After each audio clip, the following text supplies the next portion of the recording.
Bienvenidos nuevamente, amigos televidentes, a su programa Viva Mejor. En la sección de entrevistas les tenemos una muy especial para mí, otro amigo, gran amigo, no solamente de la universidad, sino de la infancia, que tengo el orgullo de presentarlo ante todos ustedes. Es el doctor Franklin Fuenmayor, ¿verdad? Él vive en Estados Unidos, ya nos contará un poco de él, pero lo traje porque quiero que tratemos con él un tema sumamente importante, que es el riñón. ¿Okay?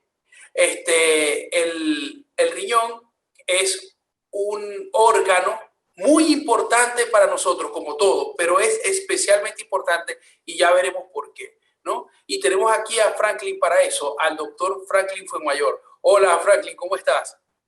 Bueno, buenas tardes, Miguel Ángel o doctor Gutiérrez, como prefiera. No se preocupe, como sea. Como Miguel Ángel decía, compartimos estudios por 18 años, casi la mitad de nuestras vidas. Exactamente. Así que estoy muy orgulloso de haberlo traído con nosotros. Franklin, cuéntanos un poco de ti. O sea, ¿dónde estudiaste? ¿Qué especialidades hiciste? ¿Y dónde estás trabajando ahora? Bueno, después de haber terminado 11 años en el Colegio de los Maristas, tuvimos la oportunidad de estudiar juntos en la Universidad de Zulia. Estudié medicina. Luego hice residencia en Maracaibo, en Venezuela. Estuve trabajando como cerca de 5 años después de graduarme. Y la vida me llevó a los Estados Unidos, donde tuve la oportunidad de hacer posgrado de medicina y luego me especialicé como nefrólogo. Donde vivo, en el área de Georgia, son enfermedades muy prevalentes. Y bueno, no sé si todos los que nos están escuchando hoy saben lo que es nefrólogo y siempre hay confusión entre los pacientes y nos confunden con los urólogos. Exactamente, así mismo. Ajá. Los nefrólogos somos los doctores médicos que tratamos las enfermedades renales. Los urólogos son los cirujanos que se encargan de las correcciones de las patologías renales. Y nosotros a veces hacemos bromas, los nefrólogos usamos la cabeza y los urólogos las manos. Pero es una forma simplista de verlo. La importancia de los riñones, como Miguel Ángel estaba contando, es que son los órganos capaces de regular los líquidos y electrolitos del cuerpo. Sí, o sea, vamos a ver, Franklin, mucha gente ignora lo que hace el riñón, ¿no? Bueno, ¿por qué? Porque no se siente. El riñón no se siente nunca hasta que falla, ¿no? Hasta que ya alarma, ¿no? Pero, y la gente no sabe todas las cosas que hace el riñón y sobre todo todas las cosas que pueden lesionar o dañar el riñón o disminuir su funcionabilidad.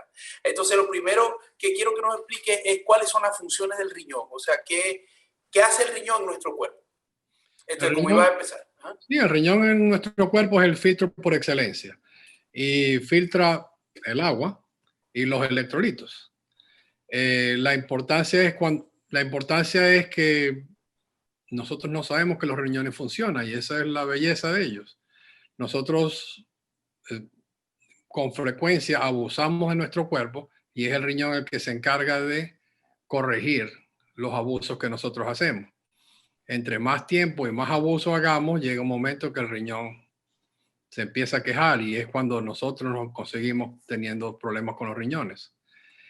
Como Miguel Ángel hablaba, los riñones, la mayoría de los factores de riesgo de las enfermedades renales son enfermedades silentes, como la hipertensión, la diabetes, que no es tan silente, pero puede pasar años antes de que la persona empiece a tener síntomas, y la obesidad. Entonces, es fácil entender que nosotros evitando problemas con la presión arterial, la diabetes o el peso, estamos ayudando a nuestros riñones. Entonces, por ejemplo, ¿cómo afecta a una persona que no se trata o no se cuida la tensión arterial? ¿Cómo afecta a los riñones? La forma como yo se lo explico a la mayoría de mis pacientes es Imaginemos que estamos regando nuestras flores con una manguera de bomberos. Esa presión de agua va a romper todas esas flores. Los riñones son órganos delicados. La naturaleza es sabia y Dios nos creó con 2 de ellos para que entre ellos compensen. Pero sin embargo, la presión arterial es uno de los insultos hacia los riñones que con los años llegan a que los riñones pierdan su función. Algo muy común es que los pacientes nos pregunten que si los riñones duelen o llegan al nefrólogo con dolores en el riñón. Y el riñón no duele. Yo trato de explicar a los pacientes que los riñones no tienen terminales nerviosos con receptores para el dolor. Las únicas excepciones cuando los riñones duelen es cuando hay cálculos renales que salen del riñón y cuando hay infecciones que distenden el riñón y lo que va a doler es la periferia.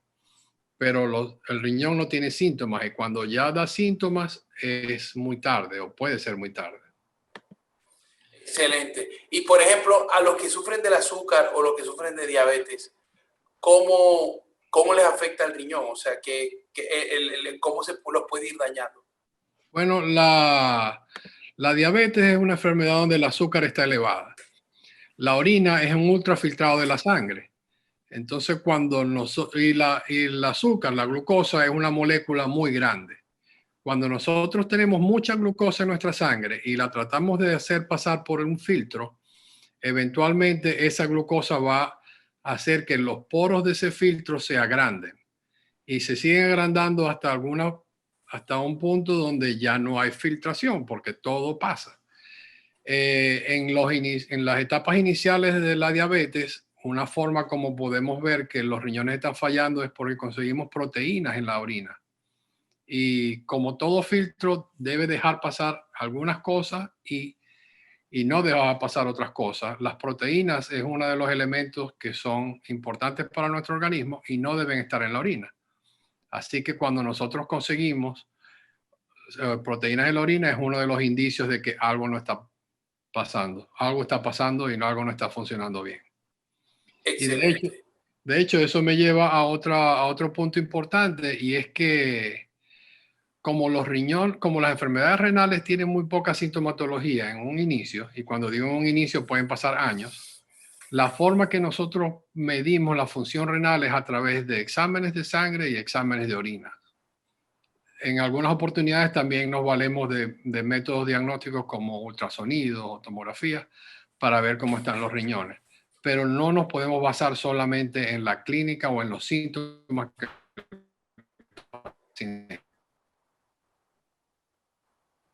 en nuestra trabajo, lo más frecuente que vemos son enfermedades renales crónicas. Ese es como prácticamente el 70-80% de mi consulta. Y porque a pesar de que son muy importantes, Dios nos ha dado la oportunidad de que incluso cuando los riñones fallen, como son 2, pueden pasar años, 10, 15 años, hasta que una persona puede exhibir síntomas de enfermedad, de enfermedad renal terminal.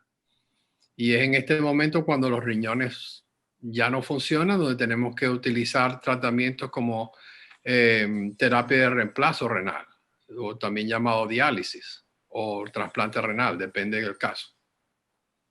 Y esto también nos lleva a que hay muchos mitos y realidades con las enfermedades renales y con diálisis. En aras del tiempo, lo primero que no quiero que se me olvide es dejar la información de que enfermedad renal no es igual a muerte. Eso es importante porque todo el mundo cree que cuando empieza a sufrir del riñón ya es como una condena, o sea que le queda poco tiempo de vida. Sí. Algo que también yo comento con mis pacientes con frecuencia, yo no quisiera tener enfermedades renales, ni lo quisiera para ninguno de mi familia, ni diálisis, ni les voy a decir que diálisis es algo bonito, pero es una oportunidad, es una segunda oportunidad que la vida nos da y la ciencia para poder seguir viviendo a pesar de que hemos perdido un órgano vital. ¿Okay? Y es una de las cosas que me apasiona de este campo, es que cuando el corazón deja de funcionar, ya no hay vida. Cuando el cerebro deja de funcionar, no hay vida. Pero cuando los riñones dejan de funcionar, todavía podemos seguir llevando una vida. Con ciertas limitaciones, pero también queda de parte de nosotros cómo lo asumamos. Y en mi práctica veo pacientes todos los días que, a pesar de que están en diálisis, llevan una vida prácticamente normal. Tengo pacientes que trabajan. Tuve un paciente una vez que era congresista y estuvo en diálisis hasta que pudo recibir un trasplante renal. Y lo vemos en las tiendas todos los días y no tenemos idea de que esa persona tenga problemas renales. Ok, entonces, claro, pueden llegar incluso a ser vida normal. Y te quería preguntar, antes de pasar al tema este de los trasplantes y estas cosas, que te quiero preguntar algunas cosas un poco más allá. Nosotros podemos ingerir sustancias que dañen el riñón, o cualquier sustancia el riñón puede trabajarla, y si hay algunos, por ejemplo, algunos medicamentos, porque la gente se automedica, la gente le dice al vecino que se tome tal pastilla que a él le hizo bien, que si se siente mal se tome otra, que si un día le duele la garganta se tome un antibiótico, etcétera, etcétera, ¿no? Entonces yo quiero que nos hables un poco de eso como nefrólogo, ya que como médicos todos sabemos que los riñones son los que más sufren, el de los órganos que más sufren con las medicinas son los riñones especialmente. Sí, eso es un punto muy importante. Y de hecho, también en mi práctica, uno de los requisitos que yo le hago a los pacientes es traer todas las medicinas que estás tomando. Porque los nefrólogos nos convertimos en el policía de los medicamentos. Todo lo que tú te tomes va para el riñón de una u otra forma. Las medicinas más comunes que afectan al riñón son los antiinflamatorios no esteroideos, Por como ejemplo, ibuprofeno, diclofenac sódico, aspirina en dosis antiinflamatorias. No estamos hablando de la aspirina de bebé que se toma para el corazón. Y también hay muchos antibióticos que afectan el riñón. Cada país tiene diferentes regulaciones y lo mejor es contactar al médico de cabecera cuando vayas a tomar medicamentos que no conoces, que sean nuevos. Aquí en nuestro país ningún tipo de antibiótico ni ningún tipo de analgésico, excepto los opioides o medicamentos especiales, están controlados. Los demás, todos los esteroideos y no esteroideos se pueden conseguir. Sí, sobre todo los ibuprofeno, Advil, diclofenac sódico, Voltaren, y hay muchos nombres. Debemos estar vigilantes. No es que no se deban tomar, tienen su función y son muy buenos, pero debe ser una prescripción limitada, 3, 4, 5 días, dependiendo de la patología. Claro. ¿Hay algo? Yo lo que me gustaría es, ¿qué efectos pueden tener? O sea, mejor dicho, primero, si es fácil que dañen el riñón, y segundo, ¿qué efectos pueden tener? Es muy fácil que dañen el riñón. Hay poblaciones que son más susceptibles que otras, pero sí pueden dañar el riñón y es fácil. Y la forma como dañan el riñón es alterando las presiones dentro del riñón. El riñón es un filtro, como ya lo hablamos, y hay dos arterias, la eferente y la eferente, que ellas cambian dependiendo de las diferentes presiones, el flujo va de un lugar hacia otro. Y los antiinflamatorios esteroideos van a incrementar la eferente y van a disminuir la filtración glomerular. Dependiendo de por cuánto tiempo lo usemos o cuán susceptibles seamos, el daño va a ser más permanente o no. Una de las cosas que también es muy importante en la prevención del riñón y en las sustancias es la dieta. ¿Okay? Sobre todo nosotros que somos latinos y tenemos algún grado de afrodescendiente, somos muy susceptibles a las dietas occidentales. Y dietas occidentales llamo ricas en sal, ricas en azúcares y ricas en fosfato. Fosfato lo vamos a conseguir en las carnes curadas como jamón, tocino, los hot dogs. Y el fosfato también tiene un importante efecto en el riñón y también nos hace ver más viejos. sobre todo para las damas que estén viendo, no quieren que se les dañen sus cabellos, sus uñas. El fosfato nos hace ver más viejos. Las sodas, sobre todo las sodas de color negro, como la Coca-Cola, la Pepsi-Cola, y cada país tiene sus diferentes versiones. Acá donde yo vivo, incluyendo los de dieta, la Coca-Cola de dieta y estas cosas. sobre todo los de dieta. Los de dieta son incluso peores para el riñón. ¿Ok? Si la persona tiene diabetes, no queremos que tomen los regulares, pero tampoco es que van a hacer fiesta con las sodas de dieta.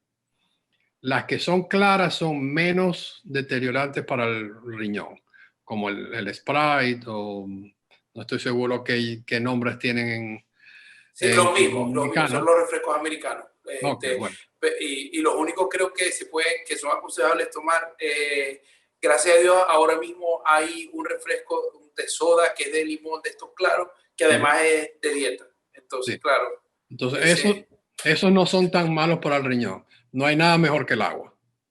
¿Okay? Pero si tenemos que tomar una soda, traten de ir por los claros. Si no hay más nada que los cura, de vez en cuando nada cae mal, pero todo en exceso es dañino. Y por supuesto, las sodas negras, sobre todo de dietas, no son buenas para los riñones. Como te estaba diciendo, todo es dañino. Hay unas patologías que, a pesar de que no son tan frecuentes, los vemos sobre todo en las personas de edad avanzada. Y es que incluso hasta el agua puede ser dañina. Es algo que nosotros acá vemos con frecuencia, sobre todo en poblaciones que se encuentran en asilos, en ancianatos. Y ya cuando llegamos a cierta edad, que nuestros riñones y nuestros órganos no están en perfectas condiciones, incluso hasta el agua nos puede producir daño. Tenemos casos de hiponatremia que son frecuentes. Son frecuentes en nuestra consulta. ¿Ok? Entonces, otra de las cosas que quisiera que la población que nos está viendo hoy recuerde es que incluso lo bueno en exceso es malo. ¿Ok? Excelente. ¿Eso qué significa? Lo mejor que podemos hacer para nuestros riñones es tratar de ver lo que estamos comiendo, tratar de estar alejados de las dietas, de las sales y de las comidas muy procesadas en la medida que se pueda. No quiere decir que más nunca te vas a comer un dulce aquí o allá, o que no puedes comer jamón más nunca, pero todo en moderación. El ejercicio siempre es beneficioso, sin llegar a los extremos, porque el ejercicio ayuda a reducir los índices de diabetes, ayuda a reducir la presión arterial y por ende va a reducir las tasas de enfermedad renal. Tenemos que recordar que los latinos, bueno, acá en los Estados Unidos donde hay más estadísticas, los latinos tenemos una potencialidad de tener cerca de 1.5% veces más frecuente que los blancos. Y hay diferentes teorías de por qué. Puede ser que porque no tenemos tanto acceso a la salud, pero también ahí tenemos mayor cantidad de obesidad. Y a veces nosotros lo comentamos como un chiste, pero es algo observacional. Cuando nosotros colocamos a las personas negras o afrodescendientes en unas sociedades donde las dietas elaboradas o preparadas o saturadas o refinadas son muy abundantes, tienden a disparar la presión arterial. Sobre todo las personas morenas son muy sensibles a la sal. ¿Ok? Y esa es una de las herencias que tenemos de África, de donde venimos. Y los latinos, donde somos más mezclados y tenemos los indígenas, cuando nos ponemos en estas dietas súper saturadas con sal y azúcares, tendemos a más obesidad que hipertensión. A la final, tanto la hipertensión y la obesidad con diabetes van a tener la misma producto, que es afectar a los riñones. Excelente, ¿no? Franklin, muchas gracias, porque yo creo que esto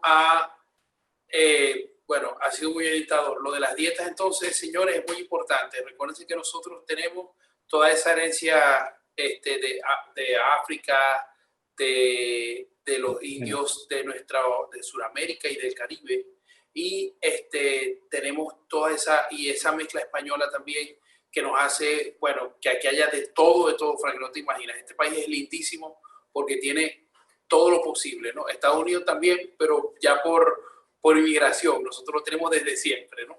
Y las dietas de acá tienden a ser altamente grasosas y muy condimentadas y muy latinas en el sentido de la sal. ¿Cómo? Y muy sabrosa. Y muy sabrosa, por supuesto. Para muestra un botón, ¿no? Pero sí tenemos realmente que cuidar esto, ¿no? Franklin, te quería hacer una pregunta importante, ¿no? La gente ve como una cosa muy lejana, muy imposible, lo que es el trasplante renal, ¿no? Entonces, aquí en el país, evidentemente en Estados Unidos, todo ese tema tiene mucha más... la gente tiene mucha más experiencia en esto. Aquí, de hecho, cuando te van a hacer un trasplante, muchas veces te aconsejan que te vayas a Estados Unidos para ponerte en lista de espera porque llega más rápido, etcétera, etcétera. Para que nos hables un poco de cuál es la realidad del trasplante renal. Yo sé que tú manejas la de Estados Unidos, pero si eso también es lo mismo en todo el mundo, si hay una cosa mundial o es algo regional de cada sitio, etcétera, etcétera. Bueno, el trasplante renal es algo muy común hoy en día.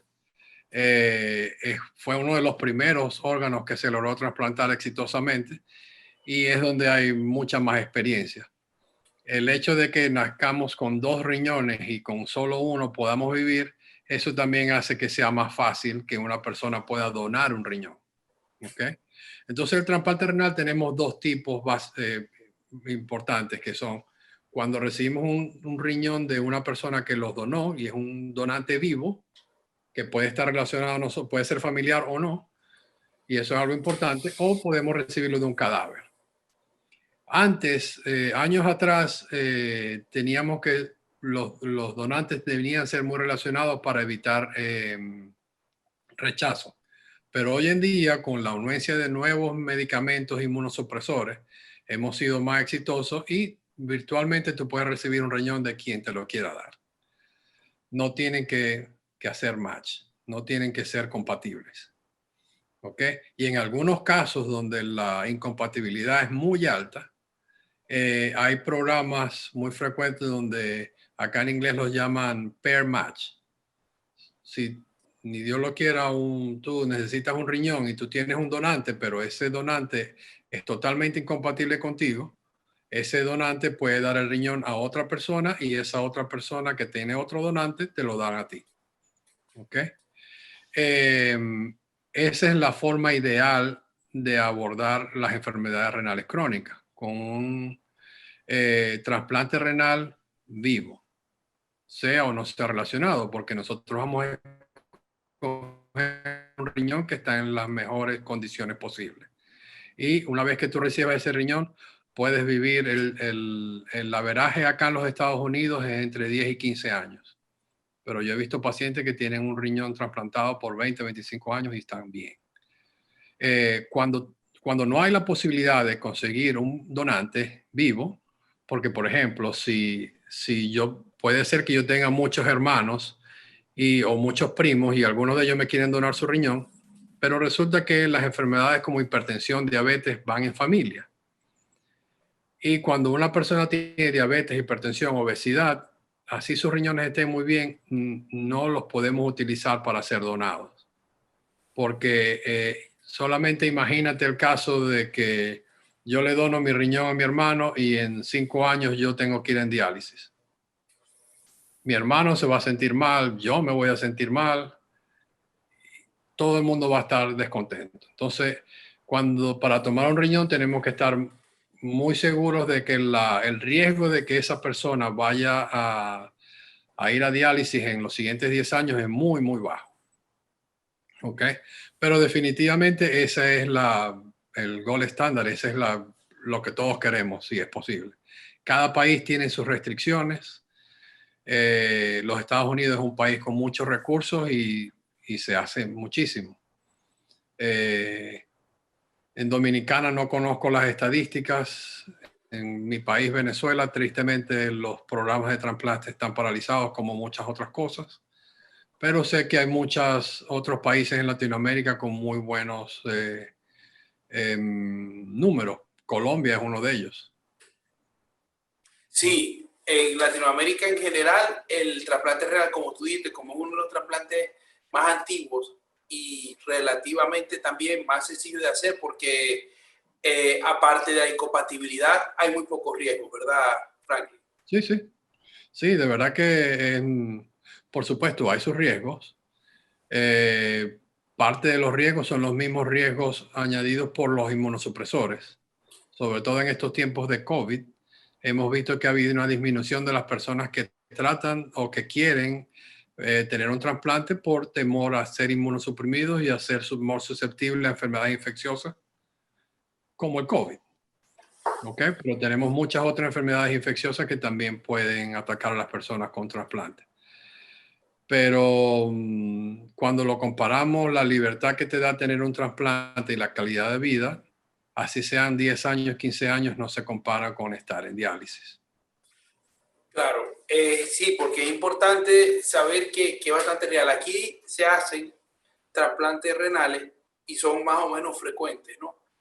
Aunque como te dije, hay una tendencia a irse a Estados Unidos al programa de trasplantes de allá, pero porque hay una que ya está cada vez menos, pero antes era una tendencia muy natural irse a Estados Unidos al médico cuando uno tenía algo un poco más grave que lo infeccioso, ¿no? Entonces, para cualquiera, aunque sea por una simple artroscopia, te iba allá ahorita.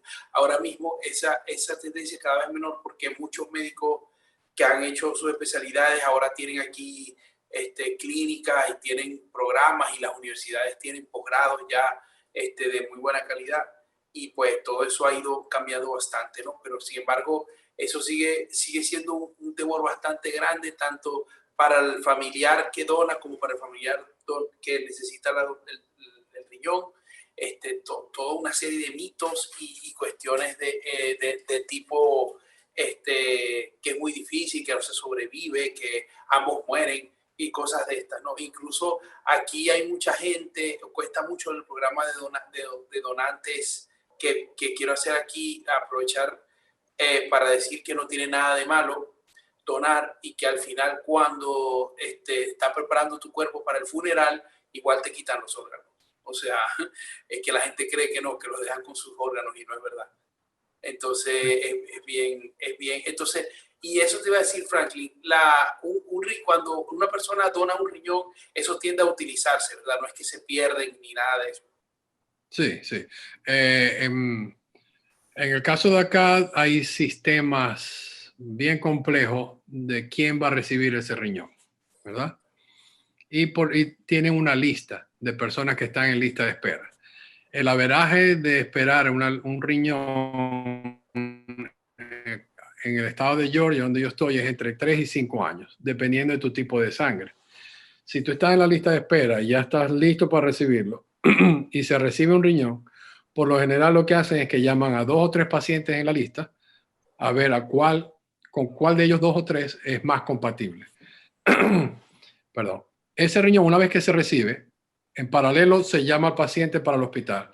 Y al mismo tiempo hay un grupo de urólogos y nefrólogos que están estudiando ese riñón para ver en qué condiciones está ese riñón, porque cuando una persona fallece, no sabemos si esa persona tenía enfermedad renal de base. Como dijimos al principio, las enfermedades renal crónicas es asintomática, entonces sabemos muchos por allí caminando con problemas de riñones que no lo sabemos. En el caso de que ese riñón se estudie y se da cuenta de que el riñón está en malas condiciones, lamentablemente no se va a someter a otro paciente a cirugía para colocarle un riñón que no esté en perfectas condiciones. Y, Excelente. y hay estándares, ¿ok? Ok. También tenemos que recordar que cada minuto que pase, ese riñón va a estar más deteriorado porque no está recibiendo perfusión de sangre. Entonces, a veces, incluso si el riñón no está en óptimas condiciones, pero hay una persona que no es el candidato óptimo, pero es el que está más cerca y más, esa persona es el que lo recibe. Vamos a suponer que la persona que sea el candidato óptimo está a 5 horas de viaje de donde está ese riñón, pues se le prefiere dar a la persona que esté más cerca. Porque 5 horas con el riñón sin perfusión de sangre, sabemos que se va a deteriorar incluso más. Entonces es un sistema bien complejo. Donde yo vivo es parte acá en inglés lo llaman el Belt Line, porque es como la correa, ¿verdad? Exacto. Los estados de Georgia, Mississippi, Alabama, hay mayor población afroamericana, mayor problemas de hipertensión, de diabetes y de enfermedades renales. Entonces acá la demanda de trasplantes es alta. Ok. Hay otras partes del país, sobre todo en la parte más norte, donde también hay problemas renales, pero de otro tipo. Y son problemas más que todos inflamatorios. Y era lo que veíamos años atrás, que no era diabetes el número 1, sino que eran lupus, vasculitis y otros glomerulonefritis que afectan el riñón, pero por inflamación, no por diabetes o hipertensión, que son otras patologías que dejamos por fuera al principio, pero es por el orden de frecuencia como afectan en sobre todo en Latinoamérica. Claro. Bueno, y también porque al ser autoinmunes, pues son pacientes que tratan de otra manera o muy especial. Franklin, nos quedan 3 minutos, pero sí quisiera terminar con que tú le digas a nuestros televidentes cómo cuidar el riñón. O sea, que si tú te pudieras dar 3 consejos, 4 consejos, ¿qué les diría? O sea, hagan esto, esto y esto, y sus riñones es probable que sean sanos siempre. Número 1, no automedicarse. Número 2, alejarte de las sodas lo más posible. Número 3, dieta y ejercicios. Okay. Eso es lo más importante. Sobre todo cuando ya nos acercamos a los 40 años o más, es bueno tener un chequeo médico general al menos cada 2 años, porque a pesar de que las enfermedades renales no son sintomáticas, en un simple estudio de sangre y de orina, su médico general va a detectar que hay alguna normalidad y te puede referir a algún especialista si es necesario. Y todas estas enfermedades, cuando las detectamos a tiempo en etapas tempranas, como especialistas podemos hacer prevención secundaria. Si ya el paciente nos llega con la creatinina aumentada y tal, ya no hay mucho que hacer, sino empezar a hablar de diálisis y trasplantes, y no es lo que queremos. Excelente. Bueno, señores, miren, estos consejos son sumamente importantes. Fíjense que son fáciles de cumplir. O sea, un chequeo al menos cada 2 años. Si ya tiene más de 40 años, 45, es preferible hacerlo anual. Ok, eso siempre lo decimos en el programa. Y después, todo lo demás, no automedicarse. Fíjense todos los consejos que nos ha dado el doctor Franklin Fuenmayor. Y les quiero dar especialmente las gracias por haberlo compartido con nosotros. Nos dio este tiempo, que es una persona bastante ocupada, es de otro país. Le queremos agradecer de todo corazón que hayas podido darnos este tiempo a nosotros, Franklin, y esperamos tenerte por aquí en otra oportunidad con otros temas bien interesantes sobre nefrología. Cuando tú quieras, Miguel Ángel. Sí, entonces de verdad que te estamos muy agradecidos, y a ustedes también, amigos televidentes, por estar con nosotros. Recuerden que estos consejos son para ustedes, para que ustedes mejoren su salud y sobre todo para prevenir que se compliquen con enfermedades que se podrían evitar manteniendo un cuerpo sano y saludable. No se vayan de nuestro programa, que sigue con nuestras otras 2 secciones bien interesantes en nuestro programa Viva Mejor, que tiene más y mucho más para todos ustedes.